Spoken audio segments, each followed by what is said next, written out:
Hello friends, welcome to zero panic maths. So ಇವತ್ತಿನ session ಅಲ್ಲಿ ನಾವು ಡೈರೆಕ್ಷನ್ ಪಜಲ್ಸ್ ನ ನೋಡೋಣ. ಓಕೆ, ದಿಕ್ಕುಗಳ ಒಗಟುಗಳು ಅಂತ ಹೇಳ್ತಾರೆ. ಓಕೆ, ಡೈರೆಕ್ಷನ್ ಸೆನ್ಸಿಂಗ್ ಕಾನ್ಸೆಪ್ಟ್ ಅಲ್ಲಿ ಇದು ನಮ್ದು ಮೂರನೇ ವಿಡಿಯೋ. ಓಕೆ, ಫಸ್ಟ್ ಪಾರ್ಟ್ ಅಲ್ಲಿ ನಾವು ಡೈರೆಕ್ಷನ್ ರಿಲೇಟೆಡ್ ಬೇಸಿಕ್ಸ್ ಏನಿದೆ ಅಂತ ನೋಡಿದ್ವಿ, ಮತ್ತೆ based on angles and directions problems ನ ನೋಡಿದ್ವಿ. ಸೆಕೆಂಡ್ ಪಾರ್ಟ್ ಅಲ್ಲಿ ಡೈರೆಕ್ಷನ್ಸ್ ಅಂಡ್ ಡಿಸ್ಟೆನ್ಸ್ ಅಂದ್ರೆ ದೂರನ ಕಂಡುಹಿಡಿಯುವಂತದ್ದು ಯೂಸಿಂಗ್ ಪೈಥಾಗೋರಸ್ ಥೆರಮ್. ಓಕೆ, ಆ ಎರಡು ವಿಡಿಯೋನ ನಾವು ನೋಡಿರ್ಲಿಲ್ಲ ಅಂದ್ರೆ ಲಿಂಕ್ ಡಿಸ್ಕ್ರಿಪ್ಷನ್ ಅಲ್ಲಿ ಇದೆ. ಆ ಎರಡು ವಿಡಿಯೋಗಳನ್ನ ನೋಡಿ. ಓಕೆ, ಇದು ಮೂರನೇ ಕಾನ್ಸೆಪ್ಟ್. ಅದೇ ಡೈರೆಕ್ಷನ್ ಸೆನ್ಸ್ ಟೆಸ್ಟಿಂಗ್ ಅಲ್ಲಿ ಡೈರೆಕ್ಷನ್ ಪಜಲ್ಸ್ ಅಂತ. ಇಲ್ಲಿ ಪ್ರಾಬ್ಲಮ್ಸ್ ನ ನಮಗೆ ಒಗಟುಗಳ ರೂಪದಲ್ಲಿ ಕೊಟ್ಟಿರ್ತಾರೆ. ಇಲ್ಲಿಯೂ ಕೂಡ ಪ್ರಾಬ್ಲಮ್ ಸೊಲ್ಯೂಷನ್ ಏನಿರುತ್ತೆ ಅಂದ್ರೆ ದಿಕ್ಕುಗಳನ್ನ ಫೈಂಡ್ ಮಾಡೋದೇ ಪ್ರಾಬ್ಲಮ್ ಸೊಲ್ಯೂಷನ್. ಓಕೆ, ಆದ್ರೆ ಇನ್ಸ್ಟ್ರಕ್ಷನ್ಸ್ ಅಂದ್ರೆ ಪ್ರಾಬ್ಲಮ್ ಒಳಗಡೆ ಕೊಟ್ಟಿರೋ ಇನ್ಸ್ಟ್ರಕ್ಷನ್ಸ್ ಏನಿರುತ್ತೆ ಅದು ಒಗಟುಗಳ ರೂಪದಲ್ಲಿ ಇರುತ್ತೆ, ಪಜಲ್ ಆಗಿರುತ್ತೆ. ಓಕೆ, ಸೊ ಅದರಲ್ಲಿ ಒಂದಿಷ್ಟು ಇಂಡೈರೆಕ್ಟ್ ಇನ್ಫಾರ್ಮೇಶನ್ ಇರುತ್ತಲ್ವಾ, ಅದನ್ನ ನಾವು ಫೈಂಡ್ ಔಟ್ ಮಾಡಿ ಪ್ರಾಬ್ಲಮ್ಸ್ ನ ಸಾಲ್ವ್ ಮಾಡ್ಬೇಕು. ಓಕೆನಾ?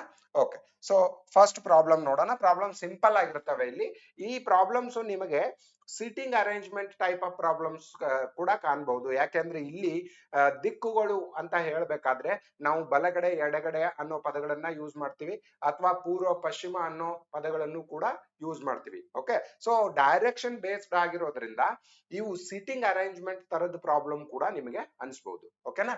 ಸೊ ಒಂದು ಸಿಂಪಲ್ ಪ್ರಾಬ್ಲಮ್ ಇಂದ ಸ್ಟಾರ್ಟ್ ಮಾಡೋಣ. ಈಗ ನೋಡಿ, ವಾರಣಾಸಿ ಪಟ್ಟಣವು ಗಂಗಾ ನದಿಯ ದಡದಲ್ಲಿದೆ. ಅಂಬಾಲಾ ಪಟ್ಟಣವು ವಾರಣಾಸಿಯ ಪಶ್ಚಿಮದಲ್ಲಿದೆ. ಓಕೆ, ದುರ್ಗಾವತಿ ಅಂಬಾಲಾದ ಪೂರ್ವದಲ್ಲಿದ್ದು ವಾರಣಾಸಿಯ ಪಶ್ಚಿಮದಲ್ಲಿದೆ. ಕಲ್ಯಾಣಿ ಬಂಜಾರಾದ ಪೂರ್ವದಲ್ಲಿದ್ದು ಜಾಮನಗರ ಮತ್ತು ಅಂಬಾಲಾದ ಪಶ್ಚಿಮದಲ್ಲಿದೆ. ಇವೆಲ್ಲವೂ ಒಂದೇ ಜಿಲ್ಲೆಯಲ್ಲಿದ್ದರೆ ಯಾವ ಪಟ್ಟಣವು ಪಶ್ಚಿಮದ ಅತ್ಯಂತ ದಡದಲ್ಲಿದೆ ಅಂತ. ಓಕೆ, ಸೊ ಇಲ್ಲಿ ನೋಡಿ, ಡೈರೆಕ್ಷನ್ಸ್ ನ ನಿಮಗೆ ಕೊಡ್ತಾ ಹೋಗಿದ್ದಾರೆ, ಆದ್ರೆ ಒಂದೇ ಇನ್ಫಾರ್ಮೇಶನ್ ಇಲ್ಲ ಇಲ್ಲಿ. ಓಕೆ, ಸೊ ಈ ಎಲ್ಲಾ ಇನ್ಫಾರ್ಮೇಶನ್ ಇದರಲ್ಲಿ ಏನೇನು ಡೈರೆಕ್ಷನ್ಸ್ ಕೊಟ್ಟಿದ್ದಾರೆ ಅವೆಲ್ಲನೂ ಒಂದಕ್ಕೊಂದು ಕನೆಕ್ಟೆಡ್ ಇದಾವೆ. ಓಕೆ, ಸೊ ಒಂದೊಂದಾಗೆ ಡೈರೆಕ್ಷನ್ಸ್ ನ ನೀವು ಡ್ರಾ ಮಾಡ್ತಾ ಹೋಗಿ, ನಂತರ ಮಧ್ಯೆ ಯಾವ್ದಾದ್ರು ಬಂದ್ರೆ ಅದನ್ನ ನಡುವೆ ಅಡ್ಜಸ್ಟ್ ಮಾಡಿ. ಓಕೆ, ಆತರ ಅಡ್ಜಸ್ಟ್ಮೆಂಟ್ ಮಾಡಿ ಕೊನೆಗೆ ಒಂದು ರೋ ಅಥವಾ ಕಾಲಮ್ ಟೈಪ್ ಡೇಟಾ ಬರುತ್ತೆ ನಿಮ್ಗೆ.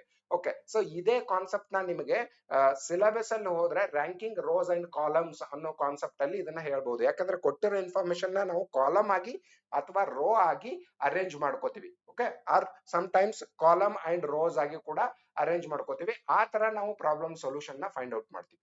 ಓಕೆನಾ?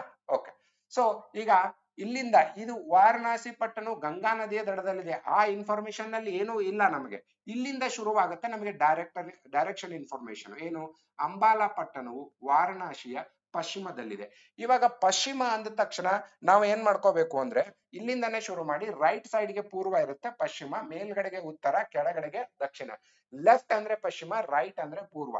ಹಂಗೆ ಅನ್ಕೊಂಡು ರೋ ವೈಸ್ ಡೇಟಾನ ಅರೇಂಜ್ ಮಾಡ್ತಾ ಹೋಗಿ. ಓಕೆನಾ?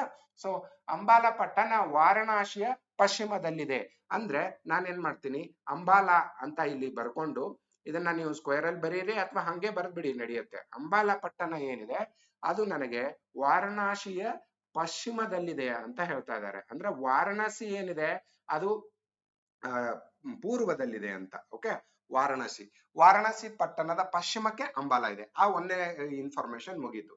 ಈಗ ದುರ್ಗಾವತಿ ಅಂಬಾಲಾದ ಪೂರ್ವದಲ್ಲಿದೆ ಅಂತ ಹೇಳ್ತಾರೆ. ದುರ್ಗಾವತಿ ಅನ್ನೋ ನಗರ ಅಂಬಾಲಾದ ಪೂರ್ವದಲ್ಲಿದೆ, ಕಾಮ ಕೊಟ್ಬಿಟ್ಟು ಮುಂದೆ ಏನ್ ಹೇಳ್ತಿದ್ದಾರೆ, ವಾರಣಾಸಿಯ ಪಶ್ಚಿಮದಲ್ಲಿದೆ. ಹಂಗಾದ್ರೆ ವಾರಣಾಸಿಯ ಎಡಗಡೆಗೆ ದುರ್ಗಾವತಿ ಅನ್ನೋ ಸಿಟಿ ಇದೆ. ಆ ದುರ್ಗಾವತಿ ಸಿಟಿ ಅಂಬಾಲಾದ ರೈಟ್ ಸೈಡ್ ಅಲ್ಲಿ ಇದೆ ಅಂತ. ಸೊ ಅದರ ಅರ್ಥ ಏನು? ಅಂಬಾಲಾ ಮತ್ತೆ ವಾರಣಾಸಿ ಮಧ್ಯೆ ದುರ್ಗಾವತಿ ಅನ್ನೋ ಸಿಟಿ ಇದೆ ಅಂತ. ಸೊ ನಾನು ಏನ್ ಮಾಡ್ತೀನಿ, ಈ ಇನ್ಫಾರ್ಮೇಶನ್ ನ ಇನ್ನೂ ಸ್ವಲ್ಪ ಇಲ್ಲಿ ಇದ್ ಮಾಡಿ, ಇಲ್ಲಿ ದುರ್ಗಾವತಿ ಅನ್ನೋ ಸಿಟಿನ ಇಲ್ಲಿ ಬರಿತೀನಿ. ಓಕೆ, ದುರ್ಗಾವತಿ ಅಂತ. ಆ ನಂತರ ಅಂಬಾಲಾ ಅನ್ನೋ ಸಿಟಿನ ಬರ್ಕೋತೀನಿ ಇಲ್ಲಿ. ಓಕೆನಾ? ಅಂಬಾಲಾ ಇಷ್ಟ ಬರೆದಿರ್ತೀನಿ. Okay, just for information. Okay, ಈಗ ನೆಕ್ಸ್ಟ್ ಏನ್ ನೋಡಿ, ಕಲ್ಯಾಣಿ ಬಂಜಾರಾದ ಪೂರ್ವದಲ್ಲಿದ್ದು ಜಾಮನಗರ ಮತ್ತು ಅಂಬಾಲಾದ ಪಶ್ಚಿಮದಲ್ಲಿದೆ. ಅಂದ್ರೆ ನೋಡಿ, ಇಲ್ಲಿ ಇನ್ಫಾರ್ಮೇಶನ್ ನ ಇನ್ನೂ ಸ್ವಲ್ಪ ಹತ್ರಕ್ಕೆ ಬರ್ಕೋಬೇಕಿತ್ತು ಇದನ್ನ ಇನ್ಫಾರ್ಮೇಶನ್ ನ. ಓಕೆ, ಸೊ ಇಲ್ಲಿಗೆ ಬರೋಕ್ಕಿಂತ ಮುಂಚೆ ವಾರಣಾಸಿನ ಕೊನೆಗೆ ಬರ್ದ್ಬಿಡ್ತೀನಿ, ಅಥವಾ ಸಿಂಪಲ್ ಆಗಿ ವಾ ಅಷ್ಟೇ ಬರಿತೀನಿ. ಓಕೆನಾ? ವಾರಣಾಸಿ ಅದರ ಹಿಂದೆ ಅದರ ಪಶ್ಚಿಮಕ್ಕೆ ಯಾವ್ದಿದೆ ಅಂತ ಹೇಳ್ತಿದಾರೆ ಅವರು, ದುರ್ಗಾವತಿ ಅಂತ ಹೇಳ್ತಿದಾರೆ. ಅದರ ಪಶ್ಚಿಮದಲ್ಲಿ ಅಂಬಾಲಾ ಅಂತ ಹೇಳ್ತಿದಾರೆ. ಇಷ್ಟು ಇನ್ಫಾರ್ಮೇಶನ್ ನಾವೀಗ ರೆಪ್ರೆಸೆಂಟ್ ಮಾಡಿದೀವಿ ಅಲ್ವಾ. ಓಕೆ, ಈಗ ಇಲ್ಲಿ ಏನ್ ಹೇಳ್ತಿದಾರೆ, ಕಲ್ಯಾಣಿ ಬಂಜಾರಾದ ಪೂರ್ವದಲ್ಲಿದೆ ಅಂತ.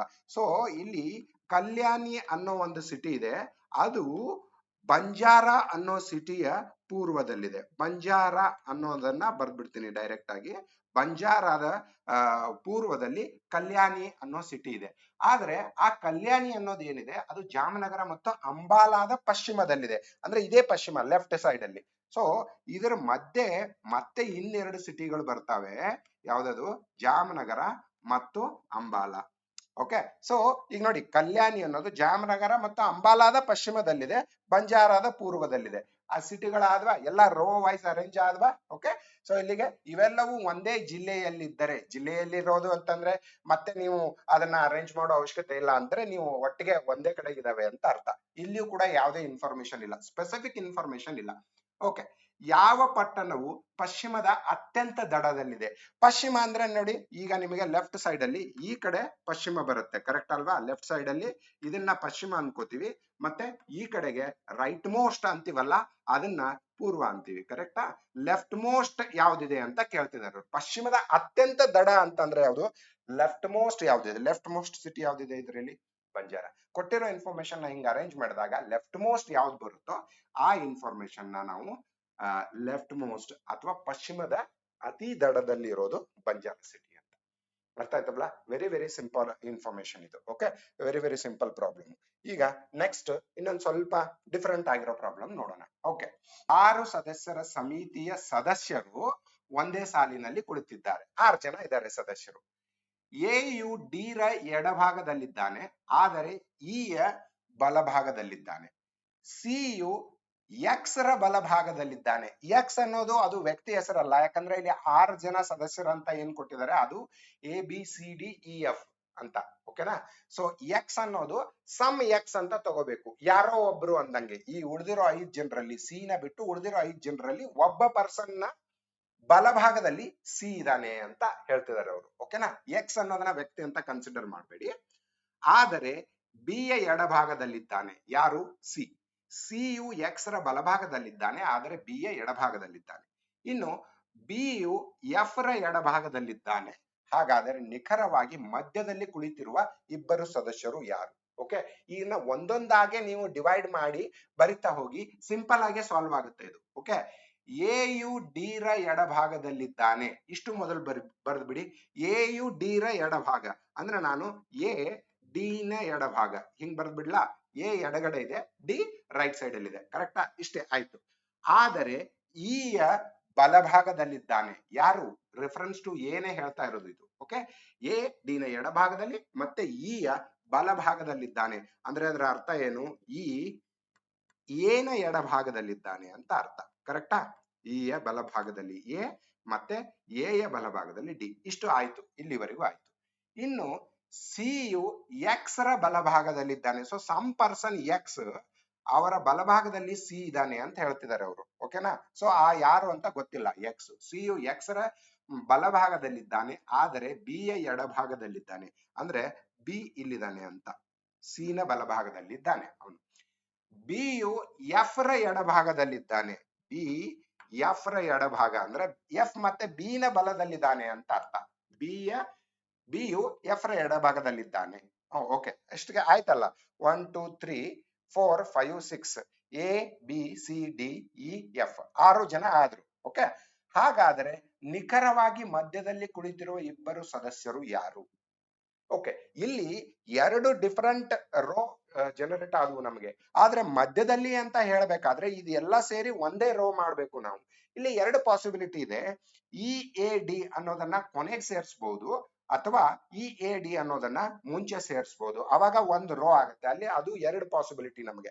ಆದ್ರೆ ನಾವು ಇ ಎ ಡಿ ಅನ್ನೋ ಈ ರೋನ ಈ ಕಡೆನೆ ಸೇರಿಸ್ಬೇಕು ಅನ್ನೋ ಆಪ್ಷನ್ನೇ ಚೂಸ್ ಮಾಡ್ಕೋಬೇಕು. ಯಾಕೆ ಅಂದ್ರೆ ಇ ಎ ಡಿ ನ ರೈಟ್ ಅಲ್ಲಿ ಅಥವಾ ಲಾಸ್ಟ್ ಅಲ್ಲಿ ಸೇರಿಸ್ಬಿಟ್ರೆ ಸಿ ಎಕ್ಸ್ ನ ಬಲಭಾಗದಲ್ಲಿದ್ದಾನೆ ಅನ್ನೋ ಸ್ಟೇಟ್ಮೆಂಟ್ ಏನಿದೆ, ಈ ಸ್ಟೇಟ್ಮೆಂಟ್ ಪ್ರೂವ್ ಆಗಲ್ಲ ಅಲ್ಲಿ. ಯಾಕಂದ್ರೆ ಸೀದೆ ಎಡಭಾಗದಲ್ಲಿ ಯಾರು ಉಳ್ಕೊಳ್ಳೋದೇ ಅಲ್ಲ. ಈ 3 ಜನರನ್ನ ನೀವು ಇಲ್ಲಿ ಸೇರಿಸ್ಬಿಟ್ರೆ ಈ ಸ್ಟೇಟ್ಮೆಂಟ್ ಏನಿದೆ ಇದು ಫಾಲ್ಸ್ ಆಗುತ್ತೆ ಅವಾಗ. ಕರೆಕ್ಟ್ ಅಲ್ವಾ? ಸೊ ಆಪ್ಷನ್ ಏನ್ ಉಳಿಯುತ್ತೆ ನಮಗೆ ಅಂದ್ರೆ ಈ ಎ ಡಿ ನ ಇಲ್ಲಿ ಸೇರಿಸ್ಬೇಕು. ಅವಾಗ ಡಿ ನ ಎಕ್ಸ್ ಜಾಗದಲ್ಲಿ ಸೇರಿಸಿದ್ರೆ ಸಿ ಯು ಡಿ ನ ಬಲಭಾಗದಲ್ಲಿದ್ದಾನೆ ಅಂದ್ರೆ x is equal to D ಅಂತ ಅರ್ಥ. X is equal to D ಅಂತ ಅರ್ಥ. ಅರ್ಥ ಆಯ್ತಲ್ವಾ ನಿಮಗೆ? ಸೊ ನಾನು ಏನ್ ಮಾಡ್ತೀನಿ, ಈಗ ಎಕ್ಸ್ ಜಾಗದಲ್ಲಿ ಡಿ ಸೇರಿಸ್ತೀನಿ. ಸೊ ಡಿ ಹಿಂದೆ ಏನು ಎ ಇದೆ, ಓಕೆ, ಅಂಡ್ ಈ ಎ ನ ಎಡಭಾಗದಲ್ಲಿ ಇ ಇದ್ದಾನೆ. 6 ಜನ ಈ ತರ ಇದ್ದಾರೆ ಅಂತ. ಸೊ ರೋ ವೈಸ್ ಅರೇಂಜ್ಮೆಂಟ್ ಆಯ್ತಾ? 6 ಜನ ಇದ್ದಾರೆ ಈಗ. ಸೊ ಮಧ್ಯದಲ್ಲಿರೋರು ಎಕ್ಸಾಕ್ಟ್ಲಿ ಮಧ್ಯದಲ್ಲಿ ಅಂತಂದ್ರೆ ಈ ಕಡೆ ಇಬ್ರು, ಈ ಕಡೆ ಇಬ್ರು, ಮಧ್ಯದಲ್ಲಿ ಎಕ್ಸಾಕ್ಟ್ಲಿ ಮಧ್ಯದಲ್ಲಿರೋರು ಯಾರು? D and C. So the option is D ಮತ್ತು ಸಿ. ಅರ್ಥ ಆಯ್ತಲ್ವಾ ನಿಮ್ಗೆ? ಓಕೆ. ಸೊ ಇದೇ ರೀತಿ ನಾವು ಕೊಟ್ಟಿರೋ ಡೈರೆಕ್ಷನ್ ಮೇಲಿಂದ ಪ್ರಾಬ್ಲಮ್ಸ್ ನ ಸಾಲ್ವ್ ಮಾಡ್ತಾ ಹೋಗ್ಬೇಕು. ಓಕೆ, ನೆಕ್ಸ್ಟ್ ಪ್ರಾಬ್ಲಮ್ ಏನು ಅಂತ ಹೋದನ. ಎ ಬಿ ಸಿ ಮತ್ತು ಡಿ ಅವರು ಇಸ್ಪೀಟ್ ಆಡುತ್ತಿದ್ದಾರೆ. Okay, they are playing cards.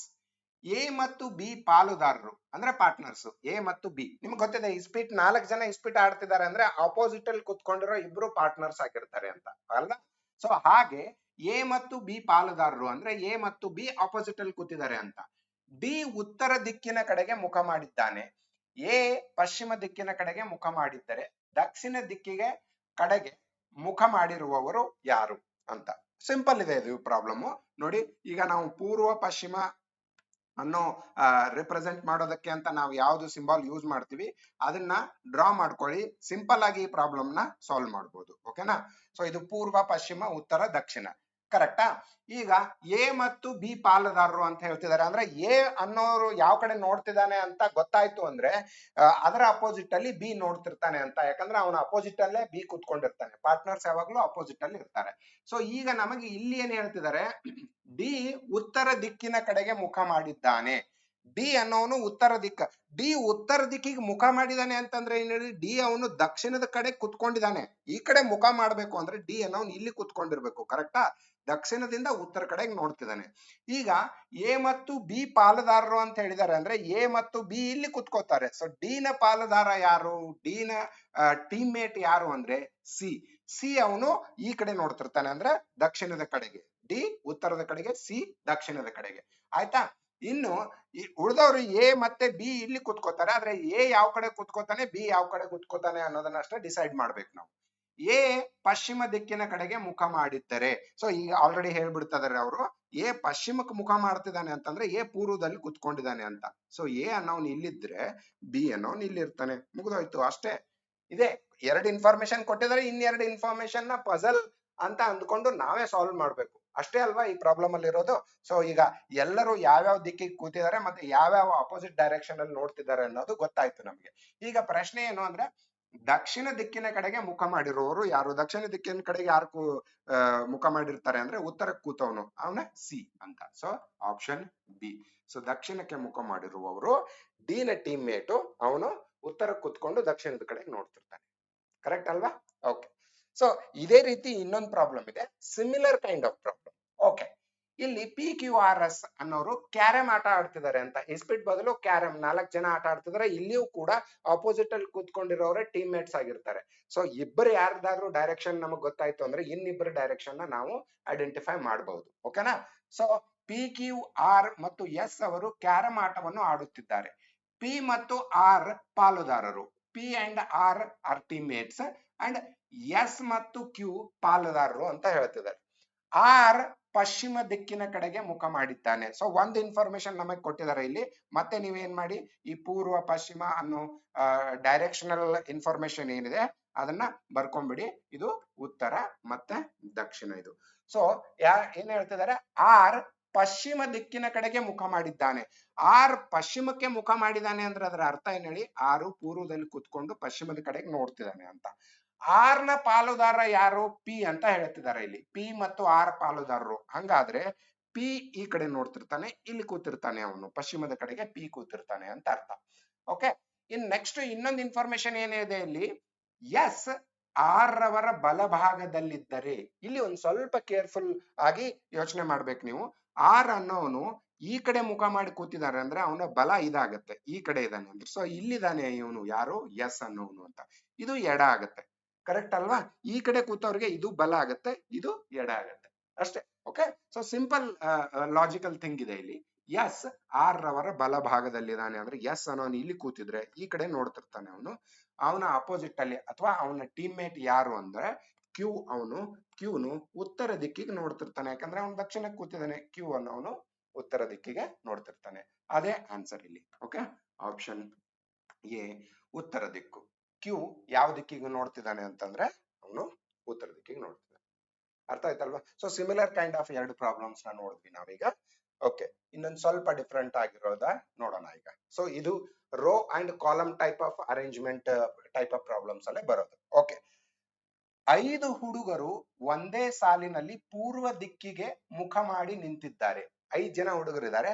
ಪೂರ್ವ ದಿಕ್ಕು ಅಂದ್ರೆ ನಮ್ಮ ರೈಟ್ ಸೈಡ್ಗೆ, ನಾವು ಈ ಕಡೆ ಮುಖ ಮಾಡಿದ್ರೆ ನಮ್ಮ ರೈಟ್ ಸೈಡ್ಗೆ ಪೂರ್ವ ಅಂತ ಅಂದ್ಕೋಬೇಕು ಯಾವಾಗ್ಲೂ. ಓಕೆನಾ? ಪೂರ್ವ ದಿಕ್ಕಿಗೆ ಮುಖ ಮಾಡಿ ನಿಂತಿದ್ದಾರೆ. ದೀಪಕ್, ಸಮೀರ್, ತುಷಾರ್ ಮತ್ತು ಶೈಲೇಂದ್ರರ ಎಡಭಾಗದಲ್ಲಿದ್ದಾನೆ. ಓದೋವಾಗ ಒಂದ್ ಸ್ವಲ್ಪ ಕೇರ್ಫುಲ್ ಆಗಿ ಓದ್ಬೇಕು ನೀವು. ಇಲ್ಲಿ ಕಾಮ ಕೊಟ್ಟಿದ್ದಾರೆ. ದೀಪಕ್, ಸಮೀರ್, ತುಷಾರ್ ಮತ್ತು ಶೈಲೇಂದ್ರ ಅನ್ನೋ 3 ಜನರ ಎಡಭಾಗದಲ್ಲಿದ್ದಾನೆ ಅಂತ. ಓಕೆ, ಸೊ ಇಲ್ಲಿ ಒಂದು ಕೇರ್ಫುಲ್ ಆಗಿ ನೀವು ಏನು ಅಬ್ಸರ್ವ್ ಮಾಡ್ಬೇಕು ಅಂದ್ರೆ, ದೀಪಕ್ ಅಂತ ಬರ್ಕೊಂಡಾಗ ಓಕೆ, ದೀಪಕ್ ಯಾವ ಕಡೆ ಮುಖ ಮಾಡಿದಾನೆ ಅಂತಂದ್ರೆ ಪೂರ್ವದಲ್ಲಿ. ಈ 5 ಜನನು ಪೂರ್ವದಲ್ಲೇ ಮುಖ ಮಾಡಿದ್ದಾರೆ ಅಂತ ಹೇಳ್ತಿದ್ದಾರೆ ಅವರು, ಅಲ್ವಾ? ಸೊ ಆ ಮುಖ ಪೂರ್ವಕ್ಕೆ ಮಾಡಿದ್ರೆ ಎಡಭಾಗ ಬಲಭಾಗ ಅಂತ ಅನ್ನೋವಾಗ ಯಾವ ಕಡೆ ಬರುತ್ತೆ ಅನ್ನೋದನ್ನ ಅಬ್ಸರ್ವ್ ಮಾಡ್ಬೇಕು, ಕರೆಕ್ಟಾ? ಸೊ ದೀಪಕ್ ಅನ್ನೋನು ಈ ಕಡೆ ಇದ್ದಾನೆ ಅಂದ್ರೆ ದೀಪಕ್ನ ಬಲಭಾಗ ಅನ್ನೋದು ಕೆಳಗಡೆ ಬರುತ್ತೆ, ಎಡಭಾಗ ಅನ್ನೋದು ಮೇಲೆ ಬರುತ್ತೆ. ಯಾಕಂದ್ರೆ ಡೈರೆಕ್ಷನ್ ಈ ಕಡೆಗಿದೆ. ಬಲಭಾಗ ಕೆಳಗೆ, ಈ ಕಡೆ ಬಲಭಾಗ, ಈ ಕಡೆ ಎಡಭಾಗ ಅಂತ ಬರುತ್ತೆ, ಕರೆಕ್ಟ್ ಅಲ್ವಾ? ಸೊ ಈ ಸ್ಟೇಟ್ಮೆಂಟ್ ಏನಾಗತ್ತೆ ಅಂತ ನೋಡಿ.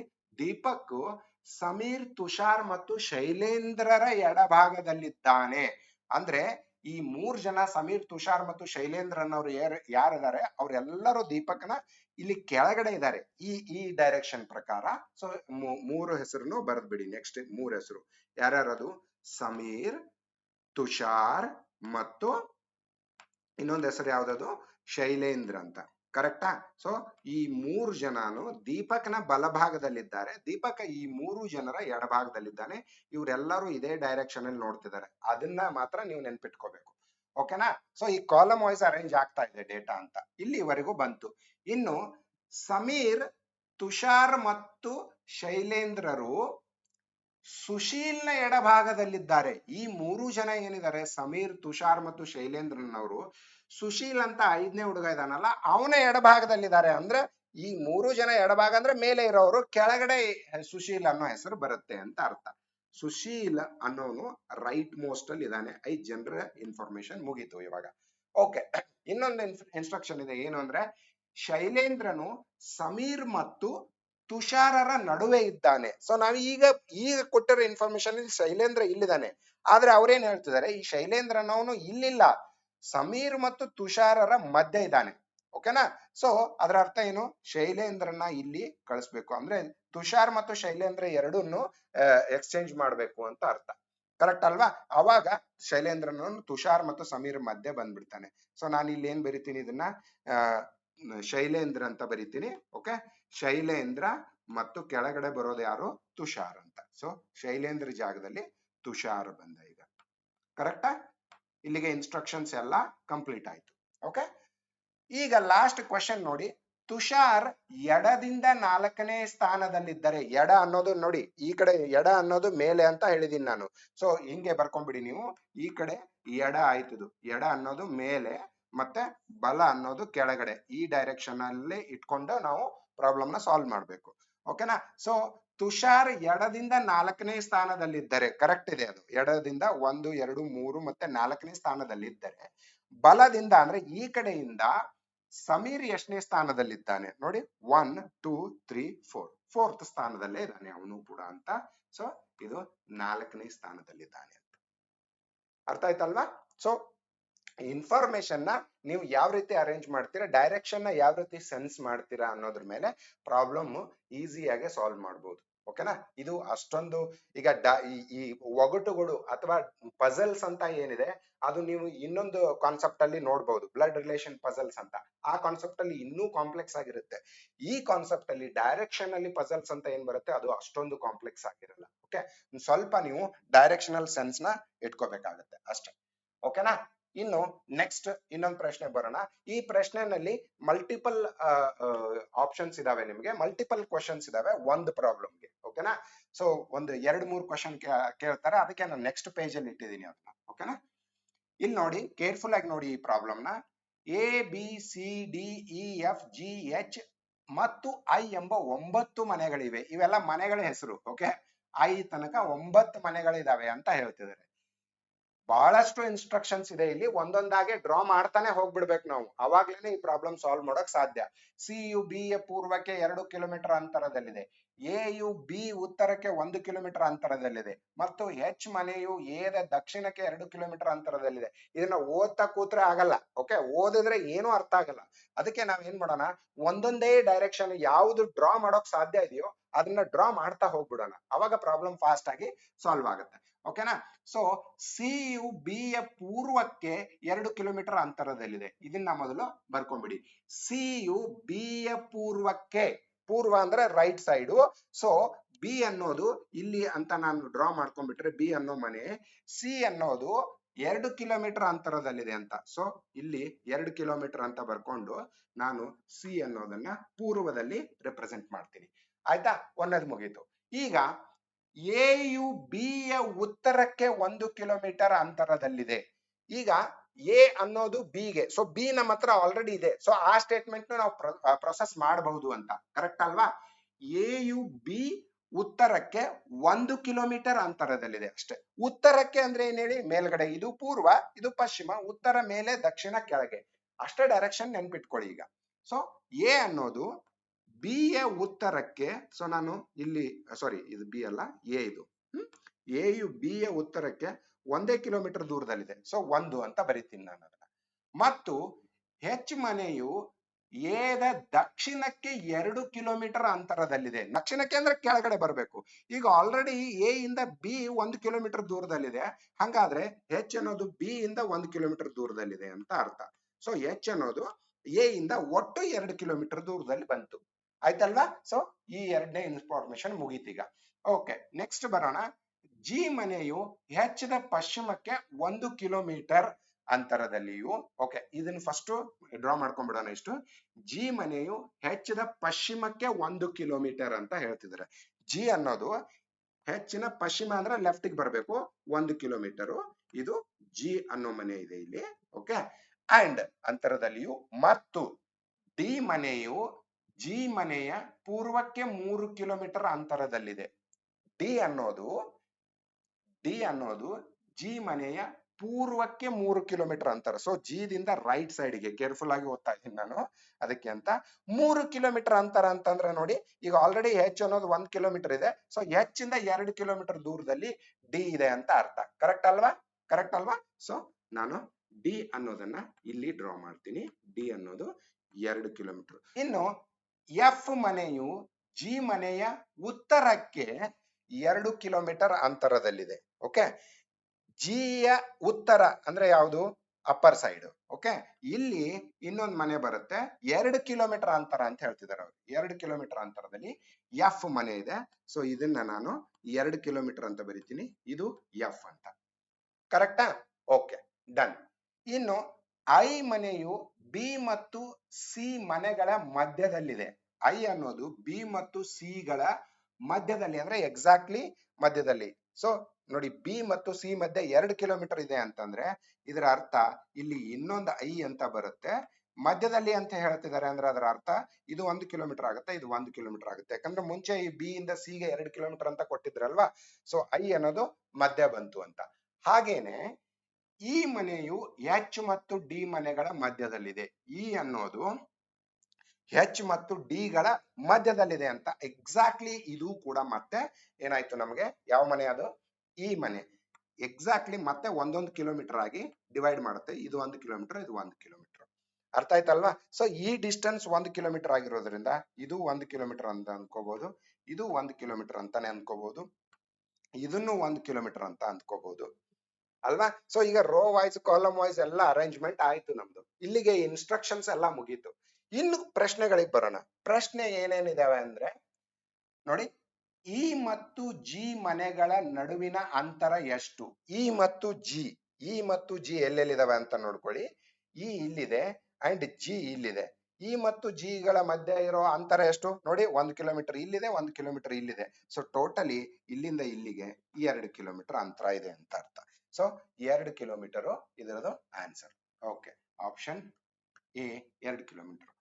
ಎ ಮತ್ತು ಎಫ್ ಮನೆಗಳ ನಡುವಿನ ಅಂತರ ಎಷ್ಟು? ಎ ಮತ್ತು ಎಫ್ ಅನ್ನೋದನ್ನ ಇಲ್ಲಿ ಕೊಟ್ಟಿರ್ಲಿಲ್ಲ ಅವರು, ನಾವೇ ಇದನ್ನ ಡ್ರಾ ಮಾಡಿದೀವಿ. ಯಾಕಂದ್ರೆ ಬಿಕಾಸ್ ಆಫ್ ದಿಸ್, ಈಗ ರೋ ಕಾಲಮ್ ವೈಸ್ ಅರೇಂಜ್ಮೆಂಟ್ ಇದೆ ಅಲ್ವಾ. ಸೊ ಇದು 1 ಕಿಲೋಮೀಟರ್ ಆಗಿರೋದಕ್ಕೆ ಇದು 1 ಕಿಲೋಮೀಟರ್ ಅಂತ. ಸೊ ಎಫ್ ಮತ್ತು ಎ ಗಳ ಮಧ್ಯೆ 1 ಕಿಲೋಮೀಟರ್ ವ್ಯತ್ಯಾಸ ಇದೆ ಅಲ್ವಾ. ಸೊ ಎ ಮತ್ತು ಎಫ್ ಮಧ್ಯೆ 1 kilometre. 1 kilometre option D 1 kilometre ಅಂತ. ಇನ್ನು ನೆಕ್ಸ್ಟ್, ಇ ಮತ್ತು ಐ ಮನೆಗಳ ನಡುವಿನ ಅಂತರ ಎಷ್ಟು?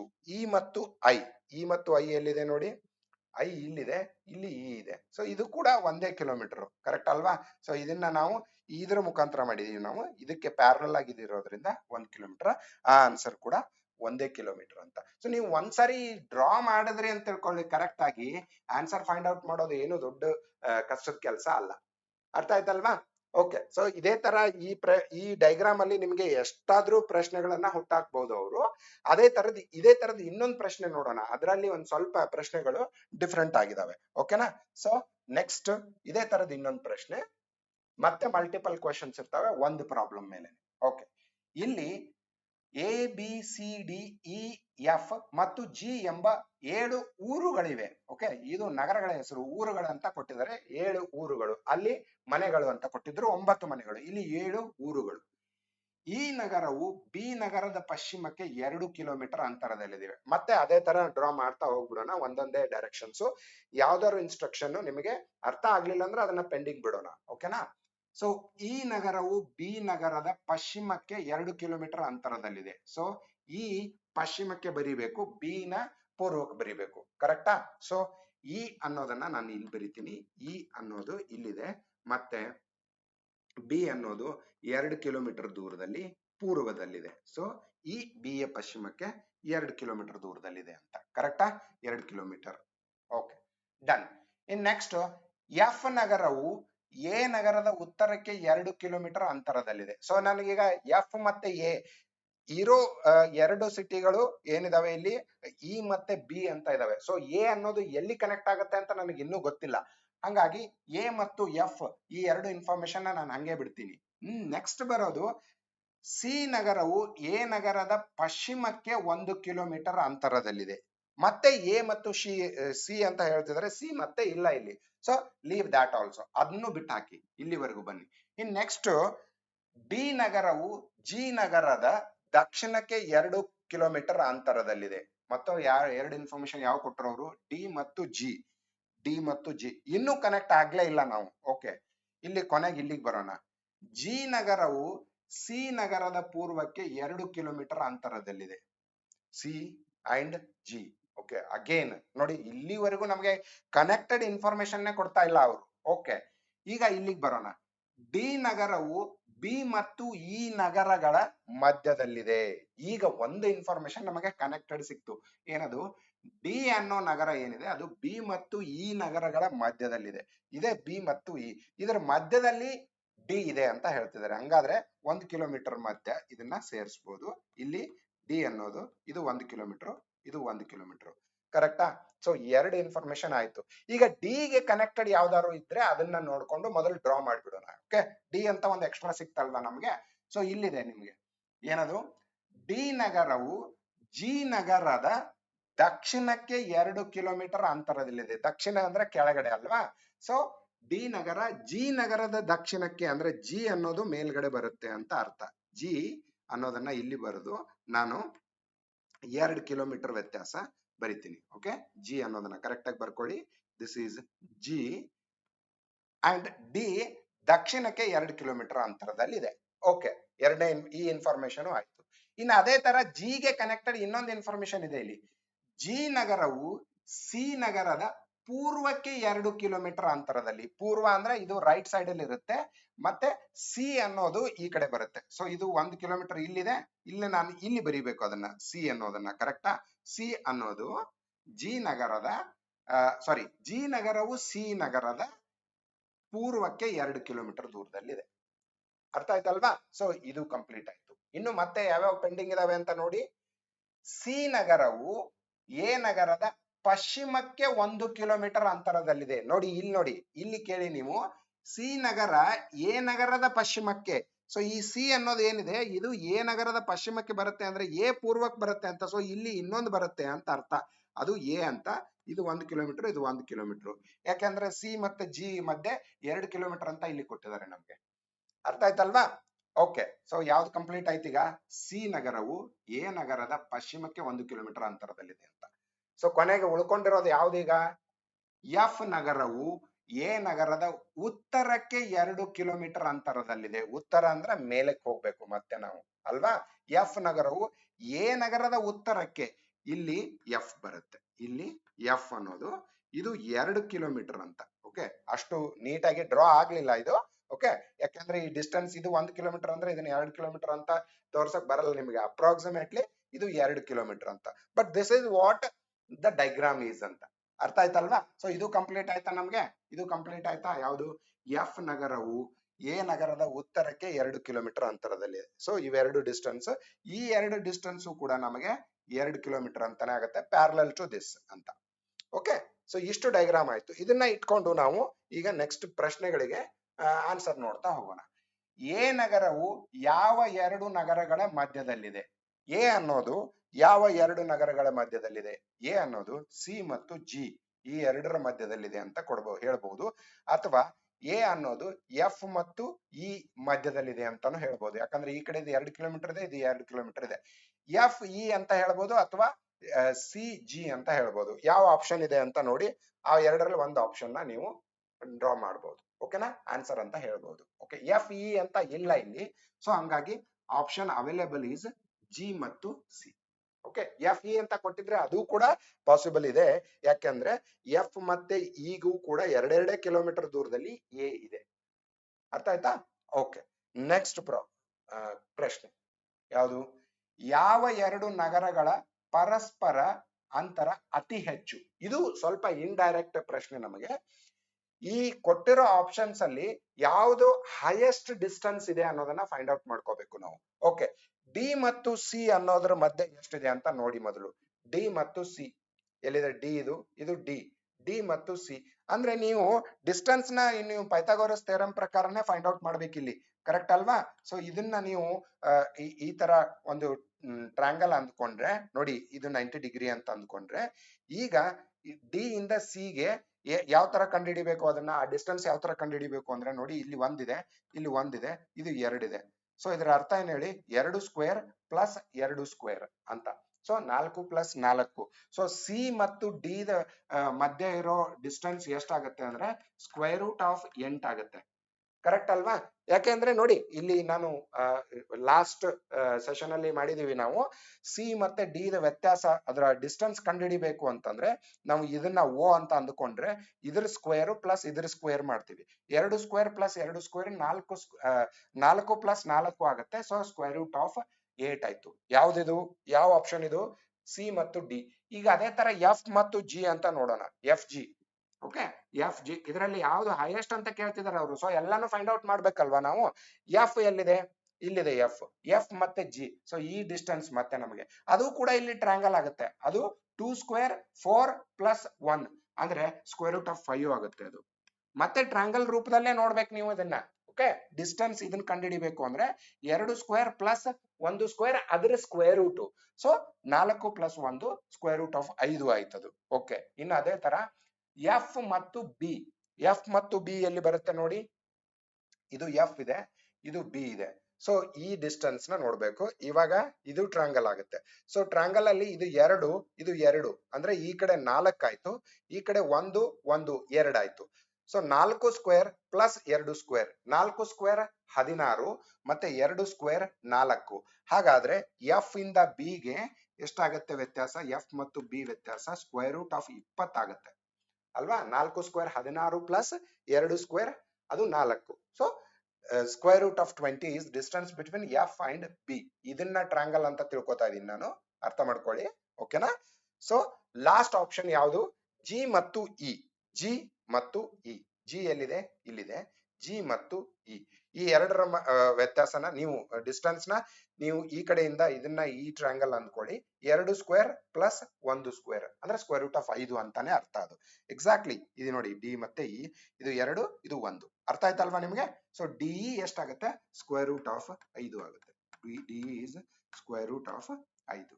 ಹಾಗಾದ್ರೆ ಇದರಲ್ಲಿ ಹೈಯೆಸ್ಟ್ ಯಾವ್ದು ಇದೆ ನೋಡಿ? ಎಲ್ಲಾನು ಸ್ಕ್ವೇರ್ ರೂಟ್ ಕ್ವಾಂಟಿಟಿನೆಲ್ಲ ಇದಾವೆ. ಸೊ ಇದು 5 5 8 ಹೈಯೆಸ್ಟ್ ಅಂದ್ರೆ ಯಾವುದು? ಇದು ಎಫ್ ಮತ್ತು ಬಿ ಗಳ ಮಧ್ಯೆ ಇರೋ ಡಿಸ್ಟೆನ್ಸ್ ಹೈಯೆಸ್ಟ್ ಡಿಸ್ಟೆನ್ಸ್ ಅಂತ. ಸೊ ಆಪ್ಷನ್ ಈಸ್ ಎಫ್ ಮತ್ತು ಬಿ. ಆಪ್ಷನ್ ಸಿ ಎಫ್ ಮತ್ತು ಬಿ ಹೈಯೆಸ್ಟ್ ಡಿಸ್ಟೆನ್ಸ್ ಇರೋದು. ಅರ್ಥ ಆಯ್ತಾ ನಿಮ್ಗೆ? So based on the diagram ಈಗ ನಾವು ಎರಡು ಕಾನ್ಸೆಪ್ಟ್ ಈ ಒಗಟುಗಳಲ್ಲೇ ಪೈಥಾಗೋರಸ್ ಥಿಯರಂ ನ ಅಪ್ಲೈ ಮಾಡ್ತಾ ಇದೀವಿ. ಓಕೆ, ಇನ್ನು ಕೊನೆಗೆ ಇ ಮತ್ತು ಎಫ್ ನಗರಗಳ ಕನಿಷ್ಠ ಅಂತರ ಎಷ್ಟು? ಕನಿಷ್ಠ ಅಂತರ ಹೇಳಿ ಮಿನಿಮಮ್ ಡಿಸ್ಟೆನ್ಸ್ ಅಂತ. ಸೊ ಇ ಮತ್ತು ಎಫ್, ಇ ಎಫ್ ಎಲ್ಲೆಲ್ಲಿದೆ ಅಂತ ನೋಡಿ. ಸೊ ಎಫ್ ಇಲ್ಲಿದೆ, ಇಲ್ಲಿ ಇ ಇದೆ. ಕನಿಷ್ಠ ಅಂತರ ಅಂದ್ರೆ ಸ್ಟ್ರೈಟ್ ಲೈನ್ ಅಲ್ವಾ? ಈ ಎಲ್ಲ ಕಡೆಯಿಂದ ಸುತ್ತಾಕೊಂಡು ಹೋದ್ರೆ ಅದು ಹೈಯೆಸ್ಟ್ ಡಿಸ್ಟೆನ್ಸ್ ಆಗುತ್ತೆ. ಸೊ ಕನಿಷ್ಠ ಅಂದ್ರೆ ಸ್ಟ್ರೈಟ್ ಲೈನ್. ಇಲ್ಲಿ 2 ಪ್ಲಸ್ 2 4 ಕಿಲೋಮೀಟರ್ ಇದೆ. ಸೊ 4 ಕಿಲೋಮೀಟರ್ ಅವೆರಡರ ಮಧ್ಯೆ ಇರೋ ಕನಿಷ್ಠ ಅಂತರ. So that is 4 kilometre. ಅರ್ಥ ಆಯ್ತಲ್ವಾ ನಿಮ್ಗೆ? ಓಕೆ, ಸೊ ಈ ತರದ ಪ್ರಾಬ್ಲಮ್ಸ್ ನ ನಾವು ಏನ್ ಅನ್ಬಹುದು ಅಂದ್ರೆ ಡೈರೆಕ್ಷನಲ್ ಪಜಲ್ಸ್ ಅಂತ ಹೇಳ್ತೀವಿ. ಓಕೆನಾ? ಅಥವಾ ದಿಕ್ಕುಗಳ ಒಗಟುಗಳು ಅಂತ. ಸೊ ಇಲ್ಲಿ ನಾವು ಕೊಟ್ಟಿರೋ ಇನ್ಫಾರ್ಮೇಶನ್ ನ ರೋ ಅಂಡ್ ಕಾಲಮ್ ಅಲ್ಲಿ ಅರೇಂಜ್ ಮಾಡೋದ್ರಿಂದ ಇದನ್ನ ನಿಮಗೆ ರ್ಯಾಂಕಿಂಗ್ ರೋಸ್ ಅಂಡ್ ಕಾಲಮ್ಸ್ ಅನ್ನೋ ಕಾನ್ಸೆಪ್ಟ್ ಅಲ್ಲಿ ಎಕ್ಸ್ಪ್ಲೈನ್ ಮಾಡಿದ್ದಾರೆ ಅವರು. ಓಕೆ, ಸೊ ಇದೇ ತರದ ಪ್ರಾಬ್ಲಮ್ಸ್ ನ ಇನ್ನೊಂದಿಷ್ಟು ಪ್ರಾಬ್ಲಮ್ ನ ತಗೊಂಡು ಪ್ರಾಕ್ಟೀಸ್ ಮಾಡಿ. ನೀವು ಪ್ರಾಬ್ಲಮ್ಸ್ ಈಸಿ ಆಗಿರ್ತವೆ. ಓಕೆ, ಇದರಲ್ಲಿ ಅಷ್ಟು ಕಾಂಪ್ಲೆಕ್ಸ್ ಇರಲ್ಲ. ನಾನು ಆಗ್ಲೇ ಹೇಳ್ದ ಹಾಗೆ ಕಾಂಪ್ಲೆಕ್ಸ್ ರಿಲೇಷನಲ್ ಕಾಂಪ್ಲೆಕ್ಸಿಟಿ ಇರ್ತಾವಲ್ಲ, ಅಷ್ಟು ಕಾಂಪ್ಲೆಕ್ಸ್ ಈ ಪ್ರಾಬ್ಲಮ್ಸ್ ಇರಲ್ಲ. ನೀವು ಈ ಪ್ರಾಕ್ಟೀಸ್ ಮಾಡಿದ್ರೆ ಯಾವ ಪ್ರಾಬ್ಲಮ್ ಕೂಡ ಕಾಂಪ್ಲೆಕ್ಸ್ ಅಂತಾನೆ ಅನ್ಸೋದಿಲ್ಲ ನಿಮಗೆ. ಓಕೆನಾ? ಸೊ ಇಲ್ಲಿಗೆ ನಾವು ಡೈರೆಕ್ಷನ್ ಸೆನ್ಸ್ ಕಾನ್ಸೆಪ್ಟ್ ನ 3ನೇ ಪಾರ್ಟ್ ಕೂಡ ಮುಗಿಸ್ತಾ ಇದೀವಿ. ಸಿಲೆಬಸ್ ಪ್ರಕಾರ ಇಷ್ಟು ಕಾನ್ಸೆಪ್ಟ್ ನಿಮಗೆ ಸಾಕು ಅಂತ ಅನ್ಸುತ್ತೆ. 3 ವಿಡಿಯೋನು ಕೂಡ ನೋಡಿ ಅಂಡ್ ಪ್ರಾಕ್ಟೀಸ್ ಮಾಡ್ತಾ ಇರಿ. ಓಕೆ, ಸೊ ನೆಕ್ಸ್ಟ್ ಸೆಷನ್ ಅಲ್ಲಿ ನಾವು ಇನ್ನೊಂದು ಹೊಸ ಕಾನ್ಸೆಪ್ಟ್ ನೊಂದಿಗೆ ಭೇಟಿಯಾಗೋಣ. Okay, thank you for your time.